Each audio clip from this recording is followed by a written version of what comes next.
믿을 때에 받는 성령, 그런 제목으로 하나님 말씀 나누도록 하겠습니다. 은혜와 축복의 귀한 시간 되어질 수 있기를 간절히 소망합니다. 오늘 본문 1절에 보니까 아볼로라는 사람에 대해서 말하고 있습니다. 아볼로가 이렇게 말하고 있어요. 왜 성경은 아볼로 이야기를 지금 하고 있는 것이겠습니까? 아볼로가 오늘 본문을 이해하는 데 있어서 중요한 역할을 감당하고 있는 그런 사람이기 때문에 아볼로 이야기를 오늘 하고 있는 그런 부분입니다. 사도행전 18장과 19장에 보니까 연이어 아볼로라는 사람에 대한 이야기를 하고 있는데, 그는 초대교회의 유명한 설교자였고 유대인이었고 알렉산드리아 출신이었다라는 거 18장 24절에 보니까 그렇게 말하고 있습니다.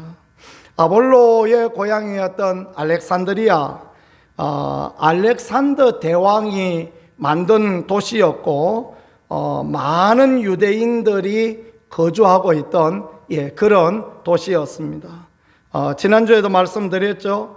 그 헬라어, 구약을 헬라어로 번역한 70인형 성경이 그곳에서 발간되어졌고, 해상과 육로가 모두 열려있는 그런 입지 조건이 발달한 학문과 종교의 도시, 그것이 알렉산드리아였습니다. 당시에 말하자면 아데네하고 버금갈 만한 그런 학문의 중심지가 알렉산드리아였다라고 이야기할 수 있겠고, 그곳 출신이 아볼로였습니다.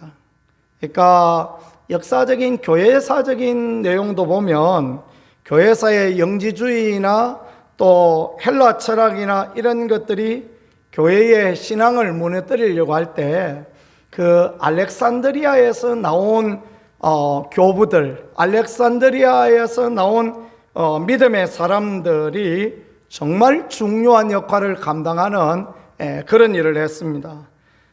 주전 150년에서 215년까지 보면 클레멘트라는 사람이 알렉산드리아에서 그렇게 복음을 변증하는 일을 했고, 그 다음에 교회사의 정말 중요한 인물 중에 하나 오리겐이라는 사람이 클레멘트의 뒤를 이어서 알렉산드리아 학파를 형성하면서 복음을 변증하는 일을 했고요. 그 다음에 373년까지 아다나시우스라는 사람이 나와서 복음에 대해서 말할 만큼, 그러니까 알렉산드리아라는 곳은 이 신앙적인 전통과 함께 굉장히 학문적인 그런 도시였다라는 걸 이해할 수 있습니다.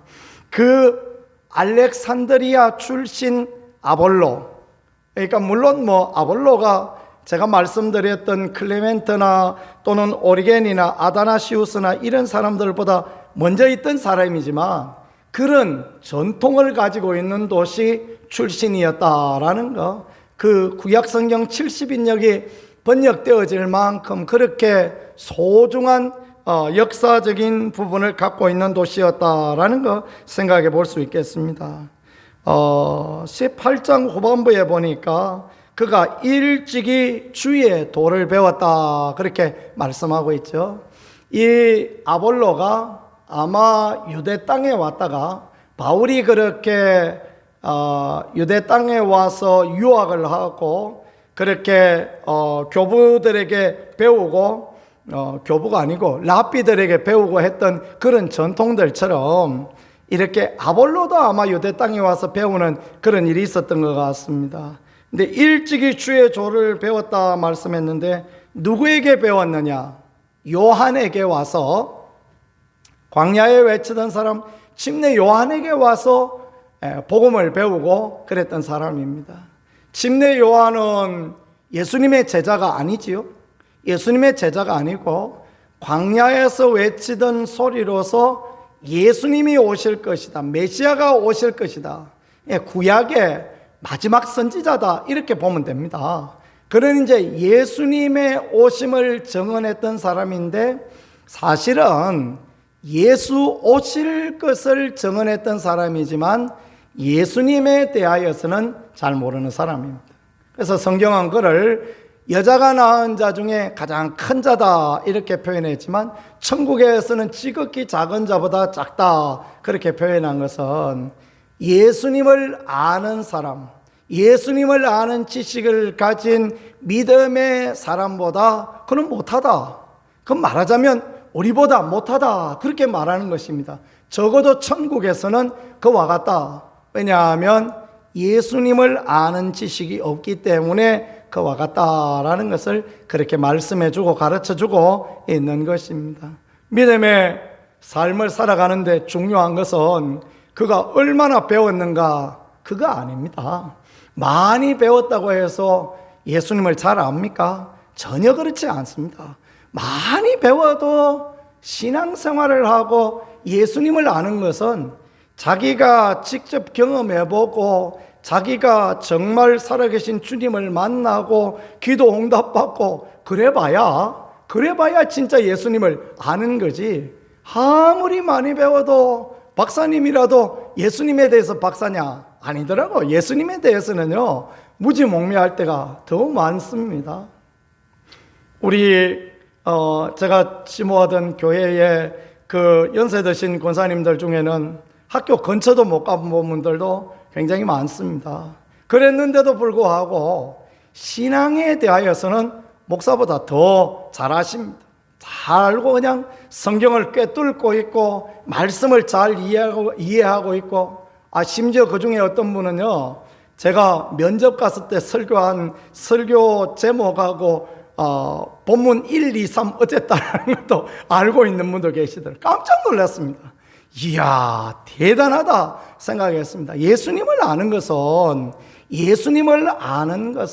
믿음을 아는 것은 그가 많이 배웠다는 것이 아니고 그가 얼마나 살아계신 하나님을 만나 배웠는가, 성령의 인도하심을 받았는가, 성령의 깨닫게 하심과 알게 하심을 그가 알았는가라는 것, 그것과 관련되어져 있다는 것을 생각하며 믿음의 자긍심을 가지고 살아가는 우리가 되어질 수 있기를 축복합니다.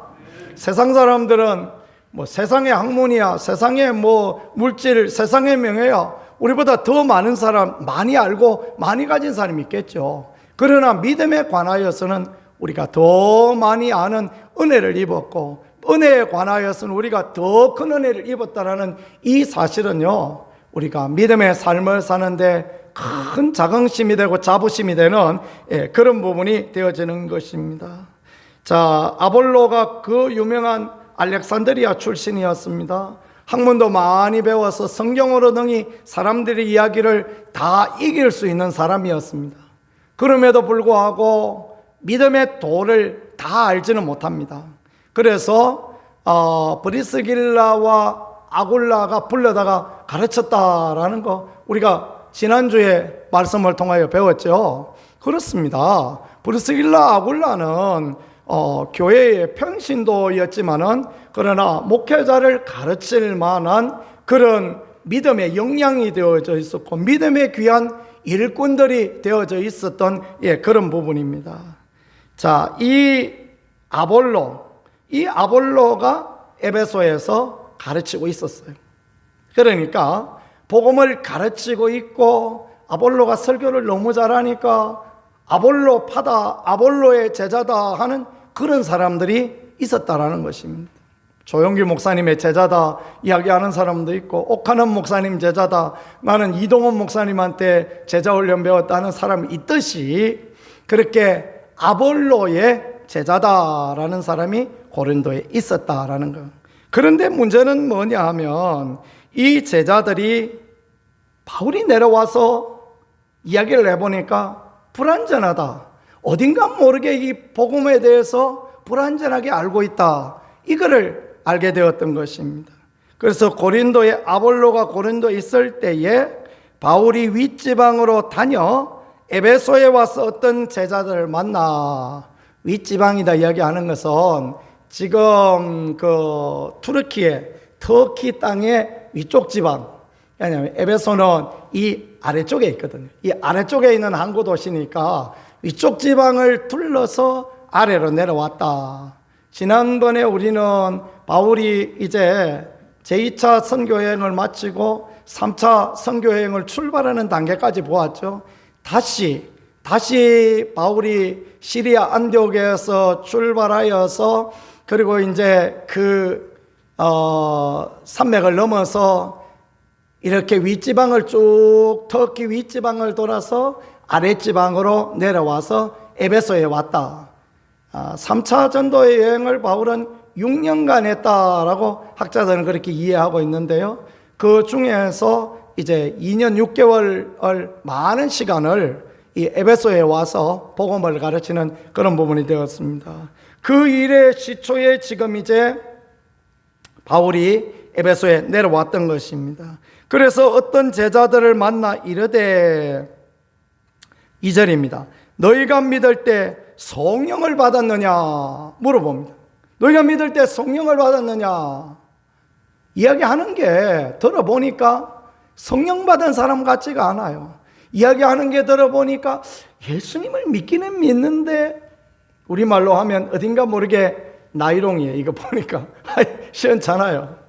우리 시원찮은 믿음을 나이롱이라 그러죠. 그렇죠? 이 보니까 어딘지 모르게 나이롱이야. 이 순면 담백하고 그래야 되는데 그렇지 않고 이게 뭔가 세상도 섞여 있고 복음도 섞여 있고 그랬단 말이에요. 그래서 바울이 딱 물어봅니다. 너희가 믿을 때 성령을 받았느냐? 사람들은 진실해요. 아닙니다. 우리는 성령이 계심도 듣지 못하였노라. 아닙니다. 우리는 성령이 계시다는 이야기를 들어보지도 못하였습니다. 그렇게 이야기하는 것입니다. 그러니까 바울이 마음이 딱하여서 그래서 그러면 너희가 무슨 침례를 받았느냐 그랬더니 그들이 본질적인 이야기를 합니다. 우리가 요한의 침례만 받았습니다 라고 그렇게 말하는 것입니다. 그러니까 이 사람들은 뭔 이야기를 하느냐 하면 우리는 침례자 요한의 제자입니다. 침례 요한은 선지자로서는 유명한 분이 맞습니다. 귀한 분이 맞아요. 광야에서 외쳐서 복음을 메시아의 오심을 전했던 분이고 감히 가서 헤로드 왕한테도 당신이 옳지 못하다 말하였던 사람이고 예수님의 오심을 기대하는 분이었고 굉장히 중요한 믿음의 사람은 맞는데 그는 물로 침례를 베풀고 사람들을 회개하고 하나님께 돌아오는 귀한 일을 감당했지만 복음의 핵심은 알지 못하는 진정한 복음의 핵심을 알지 못하는 2% 부족한 그런 모습이 그에게 있었다라는 거 그걸 그렇게 가르쳐주고 있는 것입니다. 침례 요한이 그랬더라면 침례 요한의 제자는 어떻겠습니까? 말할 것도 없이 지금 2% 부족한 그런 사람이 되어지는 거죠. 목사를 잘 뽑아야 되는 게 교회의 영적인 수준은 목사 이상을 잘 넘어가지 않습니다. 물론 많은 분들이 기도하고 참 목사보다 귀한 분이 나올 수 있지만 대부분 보면 교회의 영적인 수준은 목사를 넘어가지 않습니다. 그래서 신앙적이고 참 바른 믿음을 가지고 정말 성도를 바로 이끌어갈 그런 목사를 뽑고 그런 부분에 여러분이 기도하고 그것이 꼭 필요합니다. 그러니까 어느 때라도 항상 이제 목회자가 바뀌는 그럴 때가 되면 기도하고 뽑으셔야 됩니다. 그냥 한번 만나봤더니 그냥 얼굴이 그냥 미남이고 키도 크고 막 그렇다고 뽑아버리면 안 됩니다. 그러다 보면 나중에 아이고 소리가 저절로 나와요. 그러지 마시고 그가 얼마나 믿음의 연조를 갖고 있는가, 그가 앞선 교회들이 얼마나 사역은 잘했고 그가 어떻게 믿음의 제대로 된 연륜을 가지고 있고 신앙의 깊이와 넓이를 가지고 있는가, 이런 거 잘 물어보시고 선택하고 기도하고 선택하셔야 됩니다. 기도하면 하나님께서 마음에 합당한 사람을 그렇게 이끌어 주시고 인도하여 주시는 그런 부분들이 있는 것입니다. 바울이 말하려고 했던 복음의 핵심은 무엇인가? 빌립보서 2장에 보니까 6절부터 11절까지 이런 말씀이 있어요. 그는 근본 하나님의 본체시나 하나님과 동등됨을 취할 것을 여기지 아니하시고 오히려 자기를 비워 종의 형체를 가지고 오셨다.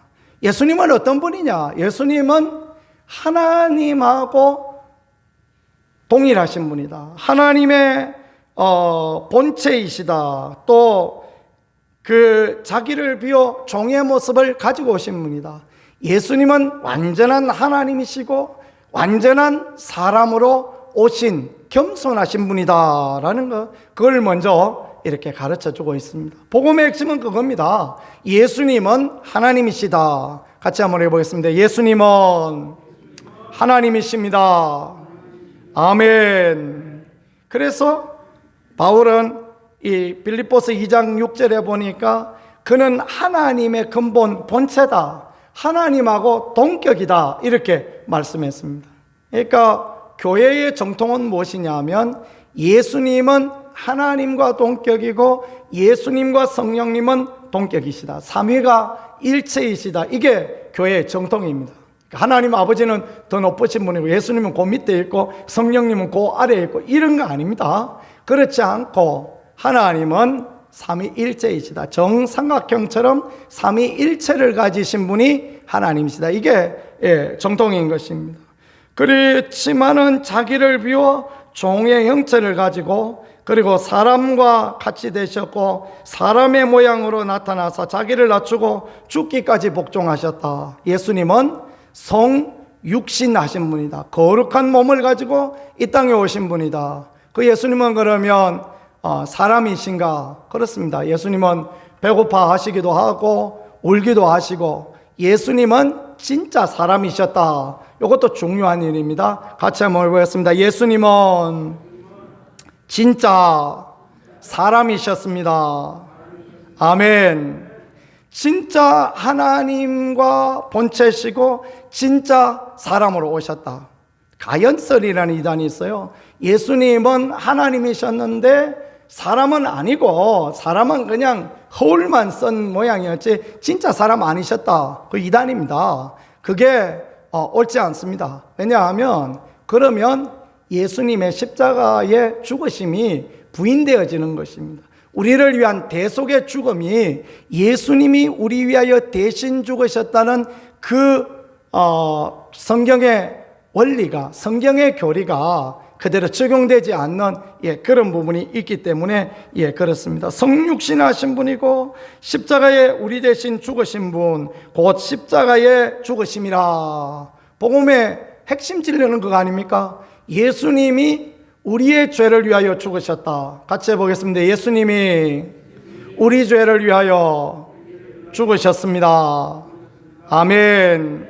이게 복음의 진수입니다. 성육신 하시고 예수님이 대속의 죽음을 죽으셨고 그 다음에 예수님이 부활하셨다라는 것, 지극히 높여 모든 이름 위에 뛰어난 이름을 주사 하늘에 있는 자들과 땅에 있는 자, 땅 아래에 있는 자도 모든 무릎을 예수 이름으로 꿇게 하셨다. 죽음을 이기신 부활의 주님이시다. 그렇게 우리에게 가르쳐주고 있는 것입니다. 그리고 모든 입으로 예수를 주라 시인하여 하나님 아버지께 영광을 돌리게 하셨다. 우리 모두 그 예수님을 주님으로 시인하고 주님으로 모셔드릴 때 우리가 진짜 그리스도인이 되었다라는 것, 그것을 그렇게 가르쳐주고 있는 것입니다. 아볼로가 가르친 요한의 침례에서 온 부족한 부분, 그거는 회개하고 하나님께 돌아오는 것밖에 없었지만 복음의 더 진수는 뭐냐면 예수 그리스도다. 그걸 가르쳐 주는 거예요. 그래서 예수님이 성육신하신 것, 우리 위하여 대속의 죽음을 죽으신 것, 그분이 부활하심으로 말미암아 우리에게 부활의 소망을 주시고 그분의 재림 때문에 우리는 그분을 소망하고 신랑으로 맞을 수 있는 사람이 되어지고 또 우리가 그분을 시인하고 그분을 입으로 우리의 주님이다 고백함으로 그래서 우리가 하나님의 자녀가 되어지는 하나님의 자녀의 권세를 받게 되었다는 거 믿으시죠? 이런 분명한 진리를 알고 있는 거, 이게 참으로 너무너무 귀하다라는 그런 부분입니다. 이것을 온전히 인정하고 이것을 온전히 믿고 받아들이는 거, 그게 신앙인데 그런데 오늘 이 아볼로의 제자들, 그러니까 에베소에서 아볼로에게 배웠던 이 사람들은 이 예수님의 복음을 모르는 거예요. 그러니까 예수님이 주님이시다라는 거, 메시아시다라는 거는 아는 것 같은데, 들어보니까 그 예수님의 어떤 삶과 그 예수님이 자기에게 어떤 분인가라는 거하고는 거리가 먼 그런 인생을 살고 있다라는 것입니다. 우리도 잘 생각해 봐야 됩니다.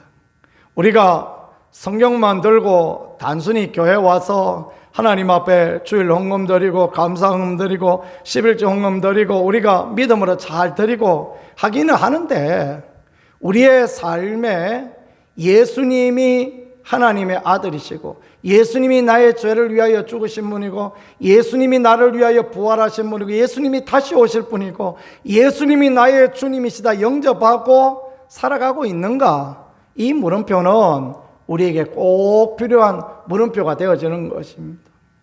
열심히 교회는 다니는데 복음 물어보면 복음은 하나도 모른다. 그럼 불국사 신도하고 뭐 다를 바가 있겠습니까? 매 한 가지인 거예요.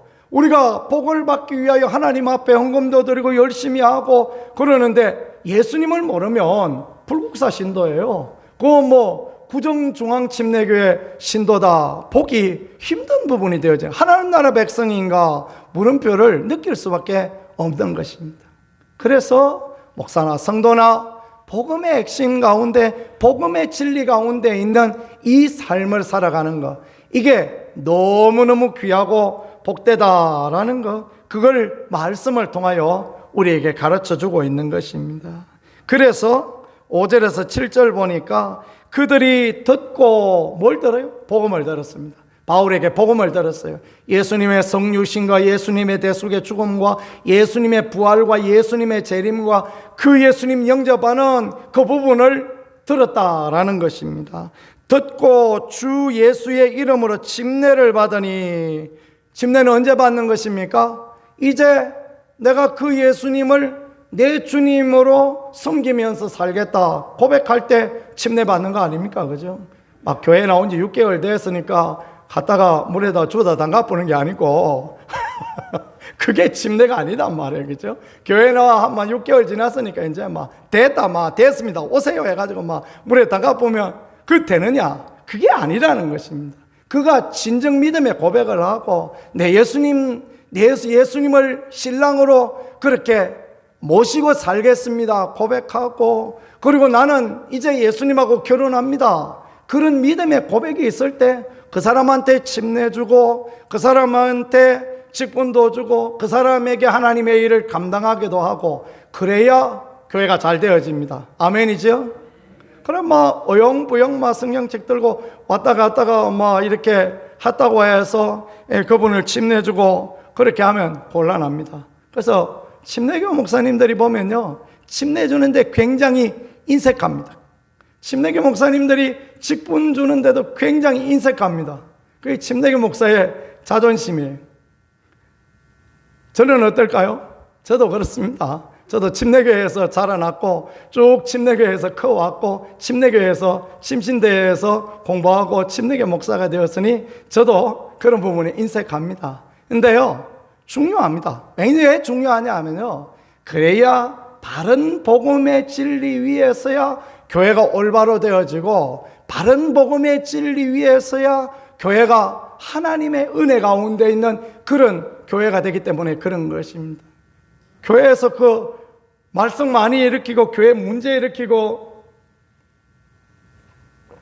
그런 분들을 가만히 이렇게 보면요, 저 사람 과연 예수 믿는 사람 맞나 물음표를 던질 만한 분들, 그런 분들이 많지 않습니까?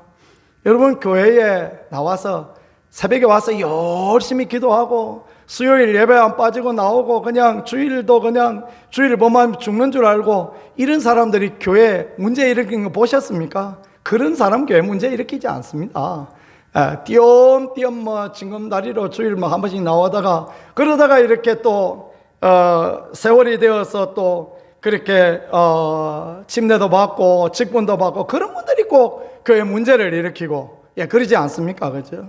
그래서 우리가 이 하나님 앞에 복음, 진정한 복음, 그 복음으로 우리 자신들이 바로 서 있는가, 이런 것들을 늘 돌아보는 게 굉장히 중요하고 소중한 부분이 되어집니다. 목사 뽑을 때도 저 사람 구원의 확신이 있는가, 그런 거 잘 보셔야 됩니다. 목사도 엉터리들이 굉장히 많습니다. 그러니까 이 사람이 바른 진리 가운데, 이 사람이 정말 하나님의 은혜 가운데 있는가. 우리 침례교는 굉장히 보수적인 교단이거든요. 우리 교단에도 엉뚱한 소리 하는 신학대학 교수들도 많이 있습니다. 완전히 무슨 출애굽 했는데, 출애굽이 하나님께서 하나님 백성을 홍해를 건너게 하셨다, 성경이 홍해를 건넜다 그러는데 지는 막 갈대밭을 건너갔다 이야기하는 사람이 있어요. 왜 그렇게 말합니까? 그죠? 우리는 막 심장이 터지는 것 같지만 그래도 그래 말하는 사람들이 있다는 것입니다. 그 신학교 교수들 뽑을 때에도 총장하고 안다고 뽑고, 무슨 총회장 사위라고 뽑고, 뭐라고 뽑고 그래 뽑아놓으니까 그렇죠. 그죠? 한번 뽑아놓으니까 나가라 소리 못하니까 그런 문제가 생기는 거 아니겠습니까? 그런 건 전국의 목사님들이 모아가지고 그냥 그런 사람 쫓아내야 된다, 그 이야기를 해야 되는데, 우리도 이렇게 연약하니, 우리도 약하니, 그럴 수가 없는 그런 부분이겠죠. 자, 그랬을 때 어떻게 되어졌는가? 그랬을 때 예수 이름으로 침례를 받으니 바울이 그들에게 안수하니 성령이 그들에게 임함으로 방언도 하고 예언도 하고 이런 사람 되었다라고 그렇게 말씀해주고 있습니다. 이렇게 복음의 진리를 듣고, 믿음은 들으면 아는 거 아닙니까? 그죠? 듣고 아멘하고 예수님을 영접하고 침례도 받고, 그러고 난 뒤에 안수기도도 받으니, 그래서 그들에게 예언도 임하여지고 방언도 임하여졌다라고 그렇게 말씀합니다. 목사는 설교 준비를 할 때 꼭 설교를 많이 읽어봅니다. 저도 설교 준비할 때 설교를 한 10편 이상은 꼭 읽어봅니다. 두루두루 찾아봅니다. 왜냐하면 저도 엉뚱한 소리 할 수 있잖아요. 근데 많은 장로교 목사님들이 이 부분에 와서 엉뚱한 이야기를 합니다. 성경에 분명히 방언도 하고 예언도 했다 이야기하는데 방언도 부인하고 예언도 부인하고 그렇습니다. 방언이 무엇입니까? 하나님과 교통하는, 우리가 알지 못하는 언어, 하나님과 교통하는 언어, 그것이 방언이죠. 그렇게 하나님께서 어느 순간 기도할 때, 은혜에 집중할 때 그런 은혜들을 주십니다. 자랑하라고 주시는 게 아니라 하나님께서 기도하라고, 하나님과 소통하라고 하나님께서 주십니다. 근데 오늘 많은 장로교 신학자들이 방언을 부인합니다. 그거는 오순절이나 있는 것이지 우리는 없다. 없다 그러는 사람에게 성령이 역사하십니까? 성령이 역사하지 않습니다. 그러니까 방언이 없습니다. 그러니까 깊이 하나님 앞에 기도할 수 있는 기도의 부분에 부족한 그런 부분들이 많다라는 것입니다. 성령의 시대가 끝났다, 예언도 끝나고 방언도 끝났다, 그렇게 가르치는 신학대학 교수들 중에 아침에 앉아서 열심히 기도하는 사람 있는 줄 아십니까? 그런 사람 없습니다. 그런 사람 본 적이 없습니다. 우리 신학대학에 그 신약을 가르치는 김광수 교수라는 분이 계셨는데요. 이분 신약학 교수이기 때문에 그런지 모르지만 성령님에 대해서 굉장히 열심히 많습니다. 그분이 서울대학 출신인데 가르치는 것은 좀 약간 언어를 하고 그렇습니다. 말이 앞뒤가 잘 안 맞는 그런 부분이 있어요. 그래도 성령님에 대해서 얼마나 열려 있는지, 어디서 목사님 모여서 성령 집회한다 그러면 김광수 교수님 오라 그래서 같이 기도하고 하는데요. 제가 한번 봤는데 얼마나 열정으로 기도하고 그런지 모르겠습니다. 본인이 성령을 사모하는 게 있는 거예요. 성령의 은혜를 간절히 바라는 부분이 있는 거예요. 참 귀하다라는 것들을 그렇게 생각하게 되어졌습니다. 성령의 은혜를 간절히 사모하고 성령이 주시는 은사, 예언의 은사, 이건 뭐 어떤 사람들은 이제 말하기를 그게 무슨 뭐 점쟁이 같은 은사가 아닙니다라고 이야기하는데 아닙니다. 점쟁이 같은 은사 맞습니다. 성령이 하나님의 거룩한 영이 말하여서 예언하여서 미래에 될 일도 이야기하고 피하여야 갈 길도 이야기하고 하나님 앞에 해야 될 일도 이야기하고 그렇게 하나님이 주시는 게 예언 맞습니다. 그런 예언의 은사 있습니다. 오늘날도 많이 존재합니다. 다만 저나 여러분이 못할 뿐이죠. 그게 우리의 현신이고 우리가 그런 의미에서 성령의 은혜를 더 구하고 하나님의 도우심을 구하고 주여 말씀하시옵소서 종이 듣겠나이다 이런 자세가 필요한 것이지 내가 못하니까 그런 거 없다 이제 그런 시대 끝났다 그런 말 하면 안 되죠. 그죠? 그런 말 하면 안 됩니다. 우리가 하나님 앞에 솔직히 이런 방언의 은사도 있고 이런 예언의 은사도 있는데 우리가 부족해서 그런 은혜와 은사를 못 누리고 있다. 이렇게 이야기해야 올바른 거지. 그 왜 없다고 이야기합니까? 그죠? 성령님께서는 2000년 전에 계셨던 성령님은 다른 분이고 오늘 계신 성령님은 또 다른 분입니까? 아닙니다. 그때 계시던 성령님은 지금도 동일하고 성령의 은혜를 받을 때 지금도 방언하고 지금도 예언하고 하나님의 뜻을 분별할 수 있는 그런 부분이 되어지는 것입니다. 한 분은 그렇게 표현했더라고요. 방언이라는 것은 하나님과 소통하는 것이다. 참 멋진 표현이다 생각했습니다. 이제 사람들이 하나님을 반역하고 바벨탑을 쌓고 그러면서 언어가 혼잡되어졌죠. 그리고 이제 하나님과 소통이 끊어지고 아담과 하와 이후에 하나님과 사람의 교통이 끊어졌습니다. 그런데 예수 그리스도의 십자가로 말미암아 성령의 임하심으로 말미암아 하나님과의 소통이 이루어지는 것 그게 방언이다. 그러니까 우리가 성령의 은혜를 입어서 우리가 하나님 앞에 깊이 기도하고 하나님의 은혜를 더 구하고 그런 부분이 우리의 삶에 꼭 필요하다. 아멘이죠? 그와 같이 되어질 수 있기를 축복합니다. 방언을 받든지 못 받든지 하나님과 소통해지는 것. 우리가 성령의 은혜 받아서 하나님과의 깊은 기도의 관계, 하나님과의 친밀한 관계에 나가게 되고 또 그리고 하나님의 은혜와 응답을 누리게 되고 이게 예언의 은사가 주는 오늘날 하나님과의 소통이다. 이렇게 보면 되어지겠습니다. 또 하나는 하나님의 뜻을 분별하는 것입니다. 여기 예언이다라는 것은 하나님의 은혜로 말미암아 장차 되어질 일, 하나님의 은혜를 깨닫고 말씀을 깨닫고 그래서 하나님을 더 알게 되어지는 부분, 하나님의 뜻을 더 많이 깨달아 알고 성경을 이해하게 되어지는 부분, 오늘 우리에게 꼭 필요한 부분이 그런 부분 아닐까라고 생각이 되어집니다. 물론 우리가 누구에게 되어질 일, 장차 되어질 일, 그런 것을 알 수 있으면 좋겠지만 하나님께서 오늘 우리 시대에 그런 걸 우리한테 안 주시는 것은 그거 없이도 오늘 살아갈 수 있는 부분이 있고 또 우리가 하나님 앞에 소통하고 우리가 하나님 앞에 분별력을 갖고 살아갈 수 있다면 또 그것으로 또 족하겠다라고 해서 하나님께서 그렇게 하시는 것 아닌가 생각이 되어지고요. 거룩한 열정과 열망을 가지고 성령의 충만함을 구하고 나가는 것은 참으로 귀하고 복된 그런 부분이 되어지겠습니다. 자, 마지막으로 생각할 거 무슨 침례를 받았느냐? 요한의 침례를 받았다 말씀했죠.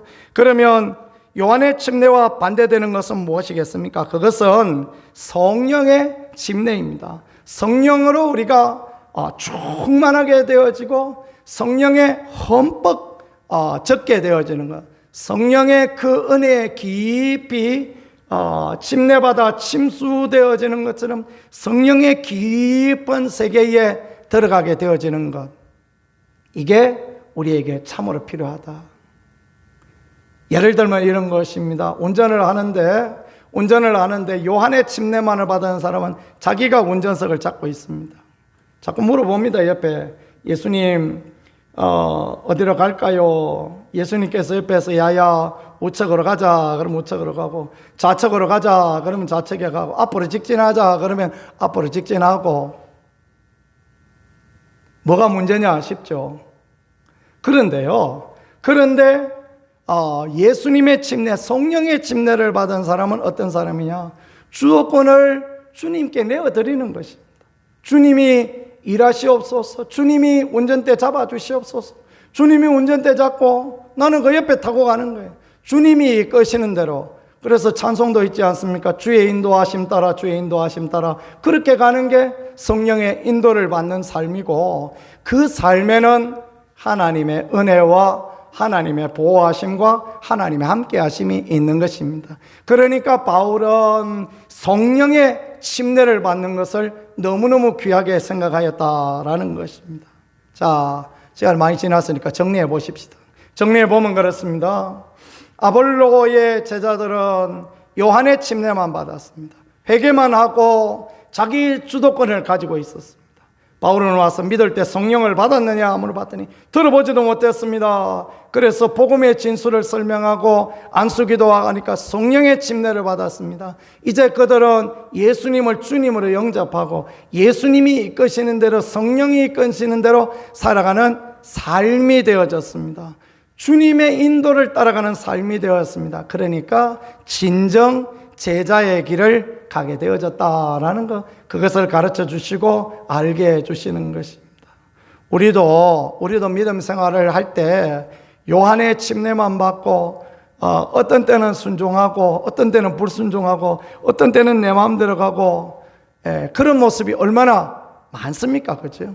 목사나 성도나 다 비슷하죠. 우리에게 꼭 필요한 것은 무엇입니까? 믿을 때 성령을 받았느냐 말씀하신 것처럼 성령의 충만, 성령의 은혜를 받고 우리가 성령님께 우리의 주도권을 내어드리고, 성령님 이끌어 주세요, 성령님 운전해 주세요, 나는 성령님 이끄시는 대로 가기를 원합니다. 그렇게 나아갈 때 하나님의 교회도 하나님의 가정도 우리의 하는 모든 일도 평안하고 축복이 되어지는 그런 은혜가 있다라는 거 말씀하십니다. 그런 귀한 은혜와 축복을 다 받아 누릴 수 있는 복된 분, 은혜로운 분들이 다 되어질 수 있기를 우리 주 예수 그리스도 이름으로 간절히 축복합니다. 우리 같이 잠깐만 1, 2분 우리 하나님 앞에 기도하겠습니다. 하나님, 우리가 성령의 충만함을 받기를